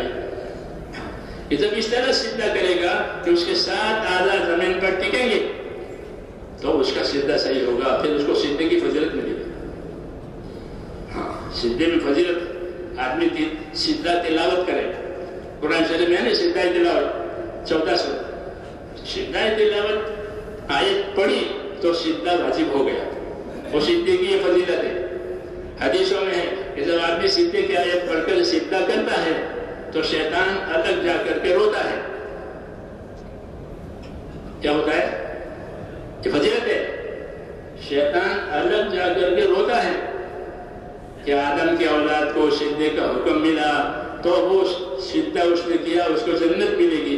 مجھے سجدے کا حکم ہوا، میں نے نہیں کیا، میرے لیے دلوز ہوا. تو ہمارے ہاں میرے دوستو ہر شعبے کے فضائل، ہر شعبے کے مسائل. اس سے بنے گا دین. کیا بنے گا؟ کیونکہ جہالت سے دین نہیں بنتا. جہالت سے دین نہیں بنتا. حضور صلی اللہ علیہ وسلم لوگوں کو جہالت میں سے نکالا ہے اور ایمان پر، عبادت پر، علم پر لا کے کھڑا کیا. یہ ملا ہے رسول صلی اللہ علیہ وسلم آخرت بنانے کے لیے کہ ایمان بنے، عبادات بنے اور اعمال صحیح بنے. اور اس کی پابندی ہو کہ ذکر کے ذریعے سے پابندی ملے گی. آدمی اللہ کا ذکر کرے گا تو اس کو استقامت ملتی ہے. یہ ذکر کا اثر ہے. اسے کہتے ہیں اپنا ذکر کوئی نہ چھوڑے. صبح شام اللہ تعالیٰ کا ذکر کرے. صبح شام اللہ تعالیٰ کو یاد کرے کہ ذکر کرنے کی وجہ سے استقامت اور پابندی ملتی ہے اور غفلت دور ہوتی ہے. ذکر نہیں ہوگا تو غافل ہوگا. دل غافل ہوگا. اور دل کو اللہ کی طرف رجوع کرنا ضروری ہے. تو علم و ذکر کی یہ غایت ہے کہ ہمارا عمل اس کی فضیلت کے ساتھ، اس کے طریقے کے ساتھ، اللہ کے دھیان کے ساتھ یہ جب ہوگا آپ دعا پڑھو. تو یہ ترتیب میرے دوستو آخرت بننے کی ہے کہ اس سے اللہ تعالیٰ کے حقوق ادا ہوں گے. ایمان سے، عبادت سے اور عبادت کے صحیح طریقوں سے اللہ تعالیٰ کا حق ادا ہوگا. دنیا حقوق ادا کرنے کی جگہ ہے، آخرت بدلہ پانے کی جگہ ہے. یہ قاعدہ ہے. پھر بندوں کے حقوق ہیں. بندوں کے حقوق ہیں. دنیا حقوق ادا کرنے کی جگہ، بندوں کے حقوق ہیں کہ اللہ کے بندوں کے ساتھ، اللہ کے بندوں کے ساتھ ان کا حق ادا کرو. کہ بندوں کا کیا حق ہے اور بندوں میں کیسا رہنا ہے. اللہ کے ساتھ تو ایمان، عبادت، اخلاص کے ساتھ رہنا ہے. بندوں میں کیسا رہنا ہے تو فرمایا بندوں کے ساتھ رہنے کا طریقہ اللہ نے بتایا. ان اللہ یامر بالعدل والاحسان. ان اللہ یامر بالعدل والاحسان. کہ اللہ کے بندوں میں کیسے رہو گے، کہ اللہ کے بندوں میں کیسی زندگی گزارو گے، کہ اللہ کے بندوں میں زندگی گزاریں گے انصاف اور احسان کے ساتھ. کیونکہ دنیا حقوق ادا کرنے کی جگہ ہے، آخرت بدلہ پانے کی جگہ ہے. تو بندوں میں کیسے رہو گے کہ بندوں میں رہیں گے انصاف کے ساتھ. انصاف کا مطلب یہ ہوتا ہے کہ جو اپنے لیے پسند کرو وہی دوسرے کے لیے پسند کرو، جو اپنے لیے ناپسند کرو وہ دوسرے کے لیے ناپسند کرو۔ یہ انصاف کا مطلب ہے۔ اپنے لیے آدمی گالی کھانا پسند نہیں کرتا تو دوسروں کو کیسے گالی دے گا؟ دوسروں کو کیسے گالی دے گا؟ اس لیے دوسروں کو گالی نہیں دے سکتا، دوسرے کو حقیر نہیں سمجھ سکتا کہ یہ کچھ نہیں ہے، نکما ہے، کہ نہ، اللہ نے نکمی کوئی چیز پیدا نہیں کی ہے، ہر ایک کو اللہ نے کسی کے کام کے لیے پیدا کیا ہے۔ تو انصاف کے ساتھ دنیا میں زندگی گزارو، یہ حکم ہے۔ حضور صلی اللہ علیہ وسلم کو بھی یہی حکم ہے، اُمِرْتُ لِأَعْدِلَ بَيْنَكُمْ، مجھے حکم ہے کہ تمہارے اندر انصاف سے رہو، کہ انصاف کے بغیر حقوق ادا نہیں ہوں گے۔ اور انصاف کا تقاضا یہ ہے کہ جو اپنے لیے پسند کرو وہ دوسروں کے لیے پسند کرو، جو اپنے لیے ناپسند کرو وہ دوسرا۔ اس کی مشق کرنی ہے کہ یہ بات اگر مجھے کوئی کہے تو یہ مجھے گوارا نہیں ہے کہ پھر یہ بات دوسرے کے لیے بھی مت کرو، تو تم انصاف والے ہو جاؤ گے۔ کونوا قوامین بالقسط، انصاف کے ساتھ قائم رہو۔ اللہ انصاف کرنے والوں سے محبت رکھتے ہیں، تو انصاف کا یہ مطلب ہے تاکہ حقوق ادا ہو جائے، کہ دنیا حقوق ادا کرنے کی جگہ ہے، آخرت بدلہ پانے کی جگہ ہے، تو وہ اس طرح ہوگی کہ دنیا میں انصاف کے ساتھ رہے۔ اور انصاف سے آگے احسان کرنا، کہ میرے مال جان سے دوسروں کو نفع پہنچائے، مجھے ان سے کوئی نفع نہیں لینا ہے۔ مجھ کو اللہ نے یہ حکم دیا ہے کہ اپنی جان مال سے دوسروں کے ساتھ احسان کرو، دوسروں کو نفع پہنچاؤ۔ یہ نبیوں کی دعوت میں ہوتا ہے، اس کو اخلاق کہتے ہیں۔ اخلاق میں انصاف بھی ہے، اخلاق میں احسان بھی ہے، اخلاق میں ایثار بھی ہے، تینوں چیزیں، انصاف بھی ہے، احسان بھی ہے، ایثار بھی ہے۔ انصاف کا مطلب تو وہ ہوا جو میں نے عرض کیا کہ جو اپنے لیے پسند کریں گے وہ دوسروں نے پسند کریں گے، جو اپنے ناپسند کریں گے وہ دوسروں کے ناپسند کریں گے۔ اس کے اوپر احسان ہے کہ میری جان مال سے دوسروں کو فائدہ ہو جائے۔ کیوں کہ اللہ تعالیٰ احسان کرنے والوں سے محبت کرتے ہیں۔ اللہ تعالیٰ کو وہ بندہ پسند ہے جو اس کے مخلوق کے ساتھ احسان کرے۔ ساری مخلوق اللہ کا کنبہ ہے، اور اللہ کو وہ بندہ پسند ہوتا ہے جو اس کے کنبے کے ساتھ احسان کرے۔ نبیوں نے یہ زندگی بتائی، اس لیے وہ دشمنوں کے ساتھ بھی انصاف اور احسان کا معاملہ کرتے تھے۔ انبیاء کرام وہ دشمنی کر رہے ہیں، وہ دشمنی کر رہے ہیں، اور ادھر سے ان کے ساتھ انصاف ہے، احسان ہے، انصاف ہے، احسان ہے۔ اس سے میرے دوستوں زندگی کے حقوق ادا ہوتے ہیں، اس سے آخرت بنتی ہے۔ ہاں، یہ ہے دعوت، اور یہ ہے دین دنیا میں دین بنانے کا مطلب کہ ہماری زندگیوں میں یہ چیزیں آ جائیں اور اپنی زندگی میں لاتے ہوئے پھر دوسروں کی زندگی میں آوے۔ اس کے لیے محنت دی گئی ہے، اخلاص کے ساتھ آخرت بنانے کے لیے اس کی محنت کرو کہ یہ سب سے پہلے میری زندگی میں آوے۔ میں اس لیے بات کر رہا ہوں کہ میری زندگی میں آوے، اور بات اس لیے، اور ہم اس لیے سمجھ رہے ہیں کہ ہماری زندگی میں آتے ہوئے دوسروں کی زندگی میں آوے۔ اللہ تعالیٰ نے اس امت کو اس کام کے لیے پیدا کیا ہے کہ وہ خیر کی طلبگار ہے اور خیر کو دنیا میں پھیلانے والی ہے۔ اللہ نے جانے والی صلاحیتیں اس امت کو اسی لیے دی ہے کہ وہ آخرت بنانے کے لیے جس طرح اپنی ذات کے لیے محنت کرے گی، اس طرح دوسروں کی آخرت بن جائے، اس کے لیے دوسروں میں محنت کرے گی۔ اس کو نصرت کہتے ہیں، اس کو نصرت کہتے ہیں۔ تو ہمارے ذمہ دو کام ہیں، ایک اپنے دین پر قائم رہنا، دوسرا اپنے دین کی مدد کرنا۔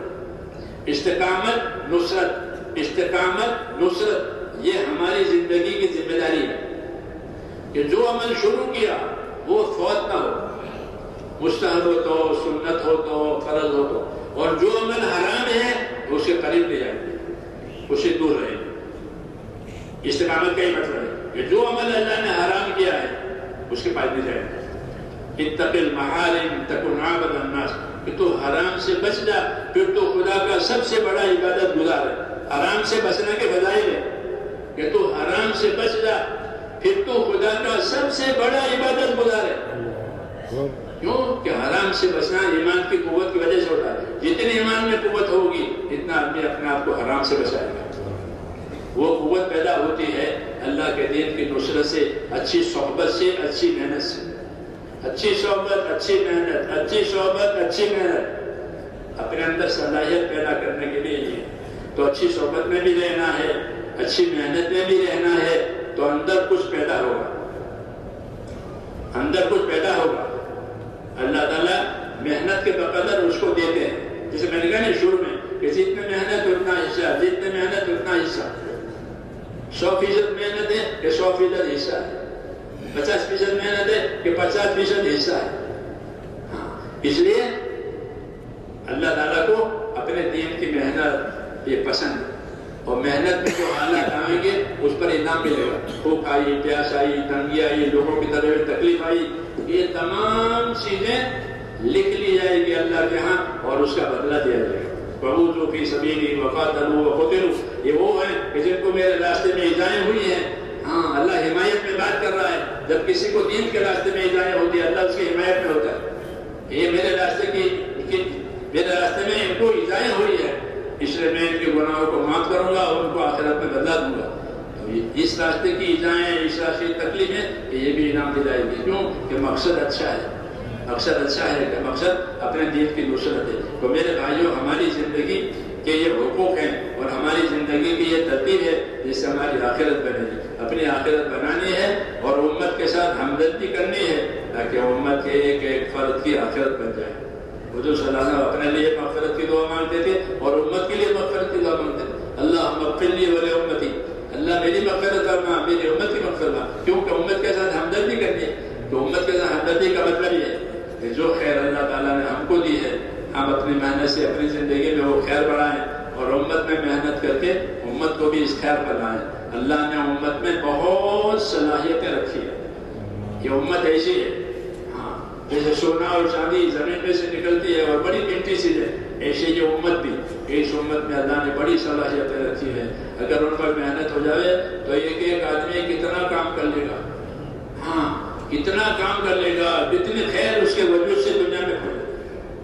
اس لیے بشارت دی ہے کہ طوبیٰ لعبد جعلہ اللہ مفتاحا للخیر ومغلاقا للشر. خوش نصیب ہے وہ بندہ کہ جس کو اللہ خیر کے پھیلنے کا ذریعہ بنا لے اور شر کے مٹنے کا ذریعہ بنا لے. خوش نصیب ہے وہ بندہ. تو ایک ایک صحابی کو اس کی تمنا ہوتی تھی کہ میں خیر کا ذریعہ بن جاؤں، اپنی جان مال لگا کر خیر کا ذریعہ بن جاؤں تاکہ دنیا سلامتی والی بن جائے، آخرت نجات والی بن جائے.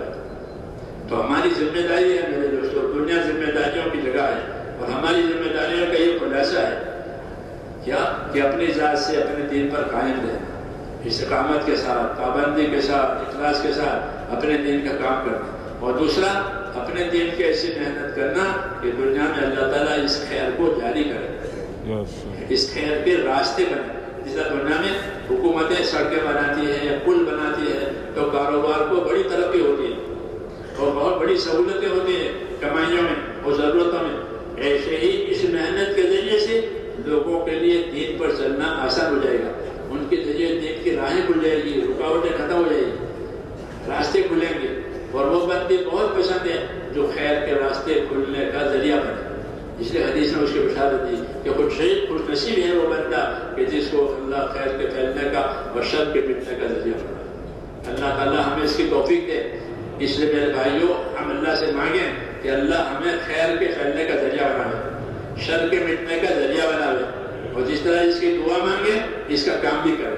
کیونکہ دنیا دارالاسباب ہے، یا دعا بھی مانگنی ہے کام بھی کرنا ہے، دعا بھی مانگنی ہے کام بھی کرنا ہے تاکہ ذمہ داری پوری ہو جائے. جب ذمہ داری پوری ہوگی، ذمہ داری پوری ہوگی تو مدد بھی ہوگی. حدیث میں ایسا ہے کہ جتنی ذمہ داری پوری کی جائے گی اتنی مدد آئے گی. تو اس کے لیے ارادے کریں کہ انشاءاللہ اس کو کریں گے انشاءاللہ. آپ بتائیے، آپ کے سامنے تقاضے رکھے جائیں گے، ان تقاضوں کو پورا کرنے کے لیے کون کرتے ہیں؟